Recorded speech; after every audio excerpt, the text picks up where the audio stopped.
take 4. 1 and 2 came out fine of these takes. 3 is a little sketchy. So I'm going to put them together. Take 4 is just about taxes and health. At the age of 7, if you have somebody destroying your health, how well are you going to do when you're 19 trying to work? If you're getting poisoned over and over. And if you're working at a farm picking green beans for 6 hours a day at the age of 13, actually, at a work to school program, who makes out when you fill up those buckets of green beans, or when they give you a machete and tell you to trim a path for the campers? Why don't I get to be one of the campers? Why don't I get to be in a camp?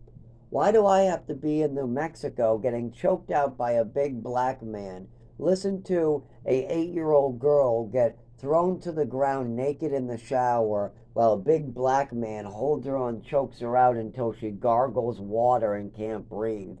And she's on the floor, butt naked, I'll remind you, 8 years old, with a 36-year-old, 300-pound African American man laying on her.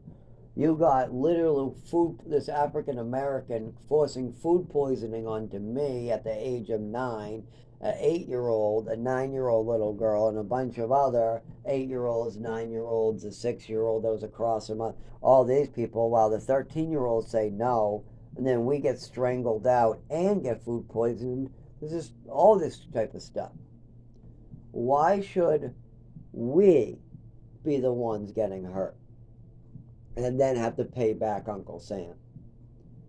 I gave and gave. I worked as a teacher's aide. I gave and volunteered from the age of 11 years old, all the way since we started Chelmsford. My schools had me volunteer. And then all the way through 16, I volunteered. At the state programs I was at, I volunteered. I cleaned like Mary Poppins 7 days a week from age 14 all the way to 19. What do I mean by that?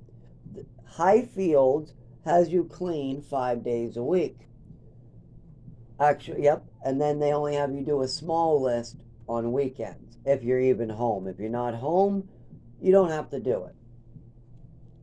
If you go to the other one for children in Haverhill, that's called Crossroads. You do heavy cleaning 5 days a week, light cleaning on weekends. If you get to go home on weekends, you add up those chores on Monday and Tuesday. And you just do those when you have poetry group or something like that. So, what did I do on my weekends is I just cleaned on every Saturday. When I came home with my parents, they had me cleaning quite a bit as well. So I had to clean the downstairs computer room. I had to dust all of it. Eventually they lightened up. But they also, when they wanted things mopped, I mopped and I helped out. But what's weird is the mowing of the lawn. I also had to mow the lawn. I had to push heavy equipment. I had to pick up the leaves. I had to help with snow blowing. I had to help with snow removal. But I'm more than willing to help with that because my parents were elderly. But I think they should have been hiring some type of crew to come in. If you're getting $980 from me, from the state, to take care of me, don't you think it'd be more wise to catch me up with my education, teach me skills, maybe get me clothing so I'm not the raggedy kid, teach me how to drive, teach me how to properly put an engine on a bicycle, teach me how to use a computer, and maybe have a crew come in and do the landscaping? Maybe have your wife do some cleaning on a Thursday or a Friday before the child comes home on Saturday or Friday night, because he's been cleaning 5 days a week nonstop for at least 3 hours a day. Maybe you don't need him to be doing any cleaning in your house. But I mean, you're not teaching him anything. He's cleaning like Mary Poppins already 5 days a week. So you're definitely not teaching him anything. And as far as the landscaping goes, he's already landscaping for a friend of the family to try to make money. He's doing snow removal. He's doing yards. He's already doing his brother's place once in a while. So he's already learning all the landscaping. So that's no. But whatever, once again, it's probably a good thing I did it. But they'll respect you, and when you get older and you need them because of your injuries and because of the neurological disorder, you did these things for them, so you earned your way into the family, right? Nope, nope, once again, doesn't matter. Well, how about when your father gets caught with Social Security? Well, should I go against the state or should I go against my father? Well, then again, as my father always taught me, it's my own fault when I do something. But then again, my father never admitted he ever did anything wrong. I've never heard my father ever take responsibility for anything. Well, my mother is the same way. So if I sign this piece of paper that the state says I have to sign, and if I get my money that I actually is my money and that I'm owed, and if I pay my housing that I gotta pay, because my father stole my housing money, that was also my Social Security money, and had me living there for free for a year illegally. So I was living illegally for free in this program called Highfields in Lawrence. If you live there and you're on Social Security of any type, and all these kids came from the same backgrounds as me. They're from either adoptions, foster care, or orphanages. All of them. They're all either workers from families, like one of them comes from a good family and works and collects a Social Security check. Another one just collects a Social Security check. Three others collect a Social Security check, and two others work. And that was the deal, is anybody who works gets a deal on their rent. They will never be thrown out for failure to pay rent. They pay what they can, that's it. But the people who get anything from the state have to chip in $600 in rent. If you get money from the state, you have to declare it on the paperwork when you fill out to come there, and you have to pay your fair share. But my father lied to them, lied to me, lied to the state, and kept that money for himself, getting me in trouble. Also, I went to apply for Social Security because I am fully disabled. I'm shaking, and people are pointing out that I should be on Social Security. But my father's already collecting for nonsense that his wife has made up. So my real disabilities that people are seeing in this program called Highfields in Lawrence when I'm 19 years old, as people stop me on the street, stop me in the program, and tell me, Zach, you don't look so good. Wow, you need to be on Social Security for sure.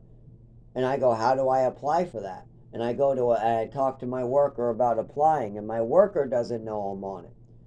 But then we find out that my father fucked up. And then I'm actually having to leave that program because I can't stay there no more. And there is going to be repercussions very soon. But my father decides to have me come home and take care of my mother only a couple weeks before the repercussions have to kick in. So I say okay, and then my father just does whatever he thinks is okay. And he totally forgets about the big sacrifice I made, not signing the paperwork. I decide to make a deal with my father. He pulls out on his side of the deal. I keep mine completely still to this day. And oh my God, just, it's like it's almost like I'm the adult and my father's acting like a child, but he gets the title of being the adult, and I get the title of being the child. So no matter how honest and adult like I am, like even bluffing my mother, and then she goes, "Don't you dare play the recording! Don't you dare! You shouldn't be recording me." When really that's a response as a tiebreaker because my mother was lying. Yes, my mother lied about throwing a shoe at my head one time, and I said or I forget if it was something. I think that was the shoe one, and I ended up sitting on the other part of the couch. This was in Chelmsford. This was during a worker meeting when we were bringing other stuff up. I said I had a recording of it, and then I would play it. And because we're at a stalemate, my mother would instantly, if I was lying, go, "Play it, you little liar." But because she's the one who was lying, instead she goes, "How dare you? Don't you dare play that. You're not allowed to play that recording. No, you're not allowed to play it in front of the worker. I don't care. I don't want you playing me and me admitting that I did something wrong in front of this worker. Let me lie," basically is her attitude there. And I just put the recorder away, and that's the end of it, because I'm not allowed to play it. I'm not allowed to play the proof. My mother says I'm lying because I call her a liar. I say, "My mother's lying. My mother's lying. Please stop lying about me." And then she goes, "No, you're the one who's lying." And I say, "No, I'm not. You're lying, Mom." And then I say, "I have a recording of that day. You want me to play that day? I have it." And then she actually thinks I have it because I do have a recorder, and I'm like, "Okay." And I did that once before because my mother lied so many times. My mother used to lie about me on a regular basis, and then they would just leave me hanging there by my mother's lies. I used to hate it so much. Like when my mother stole my swimming medal from the orphanage. Oh my God, my mother hung me there by the neck multiple times at the doctor's office, to friends, to family. She used to try to show off her stolen swimming medal from an orphan. Yeah, I'm not kidding. I won a swimming medal at the YMCA through the orphanage St. Anne's for just treading water longer than the other kids. It had my initials on it, ZG. I went to show this to my mom, my new adopted mother. She swiped it away from me, stole my medal, then made up stories about it, saying that I'm a liar, I'm a thief. I make up fantasies, and she has and this ZG on the back. This ZG means I'm out to get her.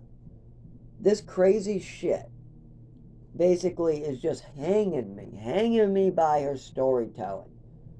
It's completely nuts. All I did is I tried to show an adopted mother the medal I won in the orphanage. Is that too hard?